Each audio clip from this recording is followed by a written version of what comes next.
കഴിഞ്ഞ 10 വർഷക്കാലം CPM നിയമസഭയിൽ അവതരിപ്പിച്ച ബജറ്റ് വെള്ളപ്പേപ്പറിൽ പഞ്ചസാര എന്ന് എഴുതിയതുപോലെയാണെന്ന് പറയുകയാണ് കരുനാഗപ്പള്ളി MLA CR മഹേഷ്. പഞ്ചസാര എന്ന് എഴുതിയിട്ട് അത് നക്കി നോക്കിയാൽ മധുരം കാണില്ലെന്ന് പറഞ്ഞ മഹേഷ് CPMനാണ് കൊട്ടുന്നത്. ബജറ്റിൽ വലിയ കാര്യങ്ങൾ അക്കമിട്ട് നിരത്തിയിട്ട് പണമില്ല എന്ന് പറയുന്ന രീതിയാണ് ഇടതുപക്ഷത്തിൻ്റെതെന്നും CR മഹേഷ് പറഞ്ഞു. എന്നാൽ VD സതീശൻ അവതരിപ്പിച്ച ബജറ്റിൽ പറഞ്ഞിരിക്കുന്ന കാര്യങ്ങൾ ഒന്നൊന്നായി നടപ്പിലാക്കുമെന്ന ഉറപ്പും CR മഹേഷ് പറയുന്നുണ്ട്.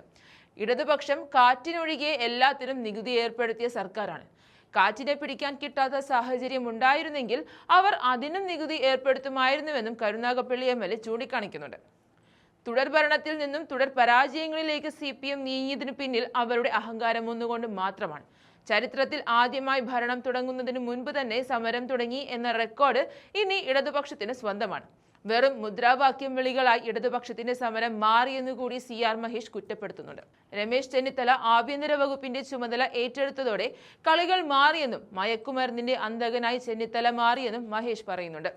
ആട്ടുകല്ലിന് കാറ്റ് പിടിച്ച പോലെയാണ് പിണറായി വിജയൻ ആഭ്യന്തര വകുപ്പിനെ നയിച്ചതെന്നും CR മഹേഷ് കുറ്റപ്പെടുത്തുന്നുണ്ട്. സഭയിൽ നിശ്ചലമായി നിന്ന് CR മഹേഷിൽ നിന്നും കണക്കിന് ഏറ്റുവാങ്ങുകയാണ് ഇടതുപക്ഷത്തെ MLA ചെയ്തത്. അതിന് ദൃശ്യങ്ങൾ കണ്ടു നോക്കാം.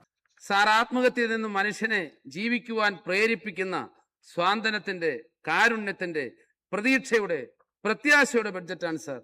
അതുകൊണ്ട് പുതുക്കിയ ബഡ്ജറ്റിലെ ധനാഭ്യർത്ഥനകളെ ഞാൻ പിന്തുണയ്ക്കുകയാണ് സാർ.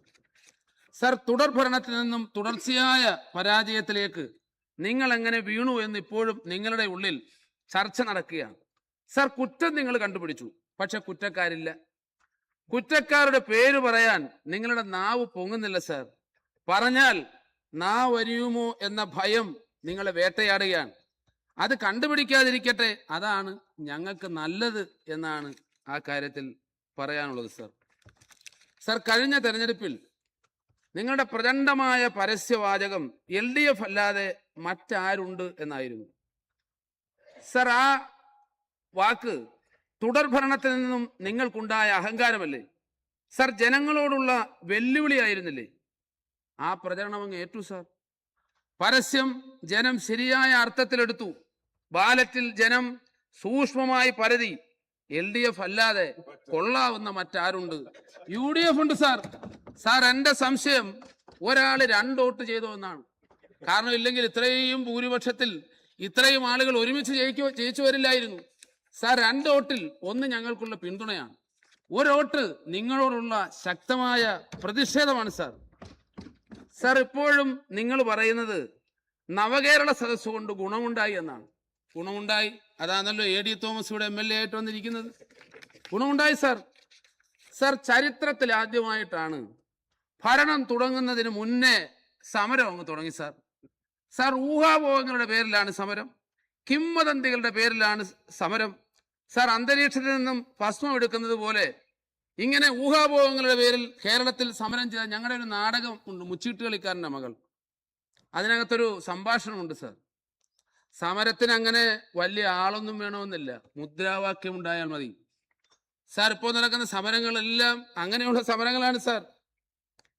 സാറ്, ഇത് കണ്ടപ്പോൾ ദേശസ്നേഹികൾക്ക് ഉറക്കം വരുമോ? BJPക്കാർ അവര് നേരത്തെ വിൻസെന്റ് MLA സൂചിപ്പിച്ചതുപോലെ അവരും പെണ്ണുങ്ങളെല്ലാം കൂടി ഇറക്കി സമരം ചെയ്തു. മുദ്രാവാക്യം VD സതീശൻ രാജിവെക്കണം. സാർ, അത് കഴിഞ്ഞ് ഒരാഴ്ച കഴിഞ്ഞാണ് അദ്ദേഹത്തെ മുഖ്യമന്ത്രിയായി തെരഞ്ഞെടുക്കുന്നത്. പാവങ്ങൾ അറിഞ്ഞില്ല സാർ. കാള പറ്റെന്ന് കേൾക്കുമ്പോൾ കയറെടുക്കുന്നു എന്ന് കേട്ടിട്ടുണ്ട്. ഇതിപ്പോ ഗർഭിണിയാണ് കാള എന്നറിഞ്ഞപ്പോഴേ കയറും കൊണ്ട് ഓടി. സാർ, കലക്ക വെള്ളത്തിൽ മീൻ പിടിക്കുക എന്ന് കേട്ടിട്ടുണ്ട്. ഇത് ജലപീരങ്കി വെള്ളത്തിൽ പുലിവാല് പിടിക്കുന്നത് ആദ്യമായിട്ടാണ് സാർ കേൾക്കുന്നത്. സാർ, പാവപ്പെട്ട പ്രതിപക്ഷ നേതാവിനെ ചാടെ കയറ്റി ഇരവാദം ഉന്നയിച്ച് കുപ്പിയും വെള്ളവും നിയമസഭയുടെ മേശപ്പുറത്ത് വെച്ചു. സാർ, പിന്നീടാണ് മാധ്യമങ്ങൾ ദൃശ്യങ്ങൾ പുറത്തുവിട്ടത്. ഒരു സമരഭടൻ കുനിഞ്ഞിരുന്ന് കുപ്പിയിൽ റോഡിലെ വെള്ളം നിറയ്ക്കുന്നു. സാർ, നിങ്ങൾ രക്ഷാപ്രവർത്തനത്തിന് ഉപയോഗിച്ച ഉപകരണങ്ങളുടെ ഈ ചെടിച്ചട്ടികളുടെ അവശിഷ്ടങ്ങൾ ശ്രീ VD സതീശൻ അന്ന് ഈ മേശപ്പുറത്ത് വെച്ചിരുന്നെങ്കിൽ ഇവിടെ ഒരു പൂന്തോട്ടം തുടങ്ങാമായിരുന്നു സാർ. സാർ, ഇപ്പോൾ സമരഭടന്മാർക്ക് പുതിയൊരു ആയുധം കൂടി കൊടുത്തു വിട്ടിട്ടുണ്ട്. അത് പോക്കറ്റടിക്കാരുടെ ആയുധമായിരുന്നു, ബ്ലേഡ് എന്നാണ് അതിന്റെ പേര്. സാർ, നിങ്ങളുടെ ഭരണകാലത്ത് ആഭ്യന്തര വകുപ്പ് ആട്ടുകല്ലിന് കാറ്റ് പിടിച്ചതുപോലെയായിരുന്നു. എന്ന് വെച്ചാൽ അനക്കമില്ലായിരുന്നു. കേരളം മയക്കുമരുന്നിന്റെ പറുദീസയായി മാറി. നിങ്ങൾ അനങ്ങിയില്ല, ആട്ടുകല്ലായിരുന്നു. ചിലർ മട്ടുപ്പാവിൽ വരെ കഞ്ചാവ് കൃഷി ആരംഭിച്ചു. സാർ, നാട്ടിൻപുറത്ത് ഈ കർഷകര് ഇടവിള കൃഷി നടത്തും. അതിന് കാച്ചില്, ചേമ്പ്, ചീനി, ചേന, കിഴയ്ക്ക, ഇതൊക്കെയാണ് ഇടവിള കൃഷി. സാർ, ഇപ്പോൾ കഞ്ചാവ് കൂടി ഇടവിള കൃഷിയായിട്ട് സ്വാതന്ത്ര്യത്തോടുകൂടി കേരളത്തിൽ കൃഷി ചെയ്യുന്ന അവസ്ഥയുണ്ടായി. സാർ, പണ്ട് ആഭ്യന്തരമന്ത്രിയായിരുന്നപ്പോൾ ശ്രീ രമേശ് ചെന്നിത്തല പാവപ്പെട്ട ജനങ്ങളെ രക്ഷിക്കുവാൻ, ഈ സമ്പന്നന്മാരിൽ നിന്നും പലിശയ്ക്ക് കൊടുപ്പുകാരിൽ നിന്നും രക്ഷിക്കുവാൻ ഓപ്പറേഷൻ കുബേര കൊണ്ടുവന്നു. സാർ, ഒരു പതിറ്റാണ്ടിന് ശേഷം അദ്ദേഹം തന്നെ വേണ്ടി വന്നു ഓപ്പറേഷൻ തൂഫാനിലൂടെ ലഹരിയിൽ നിന്നും ഒരു തലമുറയെ രക്ഷിക്കാൻ. സാർ, ജീരക മിഠായി കിട്ടുന്നതിനേക്കാൾ സുലഭമായി നാട്ടിൽ കുട്ടികൾക്ക് ലഹരി മിഠായി കിട്ടി തുടങ്ങി.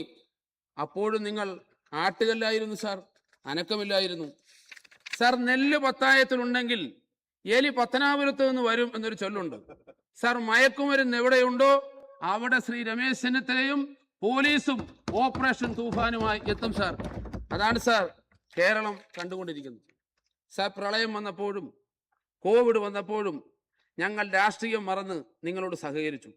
പക്ഷെ നിങ്ങൾ എന്താണ് പ്രചരിപ്പിച്ചത്? നിങ്ങൾ ഉള്ളത് കൊണ്ടാണ് കേരളം നിലനിൽക്കുന്നതെന്ന്. സാർ, അങ്ങനെയല്ല.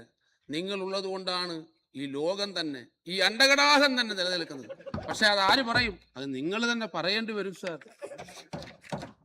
സാർ, ഇതുവരെ സ്വർണം കെട്ടവരാരപ്പ എന്ന് ചോദിച്ചാൽ മതിയായിരുന്നു. സാർ, ഇപ്പോ വെള്ളി കെട്ടവരാരാ രാമ എന്നുകൂടി ചോദിക്കണം. സാർ, അയോധ്യയിൽ രാമക്ഷേത്രത്തിന്റെ ഉദ്ഘാടന ചടങ്ങിന് സ്വർണ്ണക്കട അസോസിയേഷൻകാർ കൊടുത്ത 60 കിലോ വെള്ളി കെട്ടു. സാർ, 200 കോടി രൂപ അതിന്റെ കട്ടുകൊണ്ടുപോയി. സാർ, ആര്? BJP-ക്കാർ. സാർ, ഞങ്ങൾക്ക് രാമൻ മര്യാദാ പുരുഷനാണ്. അദ്ദേഹം വിശ്വാസത്തിന്റെ ഭാഗമായി ഞങ്ങൾ ദൈവമായി കാണുന്നു. പക്ഷേ BJP-ക്കാർ രാമനെ പണം കായ്ക്കുന്ന മരമായി കാണുന്നു. സാർ, വിശ്വാസത്തെ നാട്ടിൽ കലാപമുണ്ടാക്കാനും അധികാരം പിടിക്കാനുള്ള കുറുക്കുവഴിയുമാണ് ആയിട്ടാണ് സാർ BJP-ക്കാർ കാണുന്നത്. സാർ, ഒരു കൈകൊണ്ട് രാമരാമ എന്നും മറു കൈകൊണ്ട് നിം നോട്ട് എണ്ണുന്നതും ഇവരുടെ പരിപാടിയാണ്. സാർ, കാണിക്ക് എണ്ണിയവന്റെ വീട്ടിൽ നിന്ന് മാത്രം 20 ലക്ഷം കണ്ടെത്തി. സാർ, ഒരു കാര്യം തറപ്പിച്ചു പറയാം, നിങ്ങളുടെ തകർച്ചയും രാമന്റെ ശാപത്തിലൂടെ ആയിരിക്കും. സാർ, ഈ ബഡ്ജറ്റിൽ വർഷങ്ങളായി ഞങ്ങളൊക്കെ, ഞാന് TJ Vinod MLA, Vincent MLA ഒക്കെ തീരദേശത്ത് നിന്നും വരുന്നവരാണ്. സാർ, ഈ ബഡ്ജറ്റിൽ വർഷങ്ങളായി മത്സ്യത്തൊഴിലാളികൾ ആവശ്യപ്പെട്ടിരുന്ന മത്സ്യത്തൊഴിലാളി ഭവന പദ്ധതി പുനരാരംഭിച്ചിരിക്കുന്നു. സ്വാഗതം ചെയ്യുകയാണ്. സാർ, എന്നാൽ ഇതിന്റെ ഗുണം പൂർണ്ണമായി ലഭിക്കണമെങ്കിൽ തീരദേശ പരിപാലന നിയമത്തിൽ മത്സ്യത്തൊഴിലാളികൾക്ക് വീട് നിർമ്മാണത്തിന് ഇളവ് അനുവദിക്കണം. സാർ, അല്ലെങ്കിൽ അത് പൂർണ്ണമായ അർത്ഥത്തിൽ ഗുണകരമാകില്ല. സാർ, മറ്റൊരു പ്രധാനപ്പെട്ട കാര്യം ബഡ്ജറ്റിൽ വരാത്തൊരു കാര്യമാണ്. സാർ, സുനാമി കോളനി, കഴിഞ്ഞ സർക്കാർ കോളനി എന്നുള്ള പേര് മാറ്റി നഗരന്നാക്കി. പക്ഷെ ഒരു പുരോഗമനം ഉണ്ടായിട്ടില്ല. സാർ, അന്ന് ദുരന്തമുണ്ടായപ്പോൾ കൈ കിട്ടിയ സാധന സാമഗ്രികൾ അതിന്റെ ഗുണനിലവാരമൊന്നും പരിശോധിച്ചില്ല. കൂടുതലും ചതുപ്പ് നിലങ്ങളിലാണ്. സാർ, ഞാൻ തന്നെ 2 സബ്മിഷനും ഒരു ശ്രദ്ധ ക്ഷണിക്കലും ഇവിടെ കൊണ്ടുവന്നതാണ്. ബഹുമാനപ്പെട്ട മുൻ മന്ത്രി ഇവിടെ ഇരിപ്പുണ്ട്. അദ്ദേഹം അതിനകത്ത് കുറെ ഏറെ കാര്യങ്ങൾ അദ്ദേഹം ആത്മാർത്ഥമായി ഇടപെട്ടു. ഞാൻ അദ്ദേഹത്തെ അഭിനന്ദിക്കാം. പക്ഷെ ഇപ്പോഴും സുനാമി നഗരങ്ങളിൽ താമസിക്കുന്ന പാവപ്പെട്ട മത്സ്യത്തൊഴിലാളികൾ ഭയത്തോടു കൂടിയിട്ടാണ് സാർ ജീവിക്കുന്നത്. സാർ, അവരുടെ മക്കളെ ബന്ധുവീടുകളിൽ പാർപ്പിച്ചിട്ടാണ് അവർ കിടന്നുറങ്ങുന്നത്. സാർ, ഇടിഞ്ഞു വീഴാറായി. സാർ, ആരെങ്കിലും ഒരു മത്സ്യത്തൊഴിലാളികൾ ഈ സുനാമി നഗരിൽ താമസിക്കുന്ന ആരെങ്കിലും മരണപ്പെട്ടാൽ അതിന് നമ്മൾ സമാധാനം പറയണ്ടേ? അതുകൊണ്ട് സാർ, ബഹുമാനപ്പെട്ട മുഖ്യമന്ത്രി അടക്കം വകുപ്പ് മന്ത്രി അടക്കം അടിയന്തരമായി ഈ സുനാമി നഗരങ്ങളിൽ താമസിക്കുന്ന മത്സ്യത്തൊഴിലാളികളുടെ ദുരന്ത ജീവിതം അവസാനിപ്പിക്കാൻ നടപടിയെടുക്കണം. സാർ, കാലാവസ്ഥ ഞാൻ ചുരുക്കാം. സാർ, കാലാവസ്ഥ വന്നാലും കണ്ടെയ്നർ വന്നാലും കപ്പൽ വന്നാലും ഏത് വന്നാലും പാവം മത്സ്യത്തൊഴിലാളികളുടെ തലയിലാണ്. സാർ, കണ്ടെയ്നറിൽ കുരുങ്ങി ഒരുപാട് മത്സ്യത്തൊഴിലാളികളുടെ വലയും യാനങ്ങളും നഷ്ടപ്പെട്ടു. സാർ, ആർക്കും ഇതുവരെയും 10 രൂപ നഷ്ടപരിഹാരം കൊടുത്തിട്ടില്ല. സാർ, പാവപ്പെട്ട മത്സ്യത്തൊഴിലാളികൾ എന്ത് പഠിച്ചു? സാർ, ഈ അടുത്തിടെ പേത്ത എന്ന് പറയുന്ന ഒരു ജീവി ഇറങ്ങി. പേത്ത പലർക്കും അറിയില്ല. സാർ, ഈ പേത്ത ചെറിയ ജീവിയാണെങ്കിലും അതുണ്ടാക്കുന്ന നഷ്ടം ഭീമമാണ്. കോടിക്കണക്കിന് രൂപയാണ് ഈ പേത്ത നശിപ്പിച്ചത് കാരണം മത്സ്യത്തൊഴിലാളികൾക്ക് നഷ്ടമായത്. സാർ, മത്സ്യഫെഡ് വഴിയുള്ള മണ്ണെണ്ണ മത്സ്യത്തൊഴിലാളികൾക്ക് ലഭിക്കുന്നതിന് ആലപ്പാട് അഴീക്കൽ ഹാർബറിൽ മണ്ണെണ്ണ പമ്പ് ആരംഭിക്കണം എന്ന് ഞാൻ ആവശ്യപ്പെടുകയാണ്. സാർ, മത്സ്യബന്ധനത്തിൽ നേരത്തെ വിൻസെന്റ് എം എൽ എ സൂചിപ്പിച്ചു, അറ്റാക്ക്, സ്ട്രോക്ക് വന്ന് മരണപ്പെടുന്ന ഒരു ആശ്രിതർക്ക് മതിയായ ധനസഹായം കൊടുക്കണം സാർ. സാർ, ഹാർബറുകളിലെങ്കിലും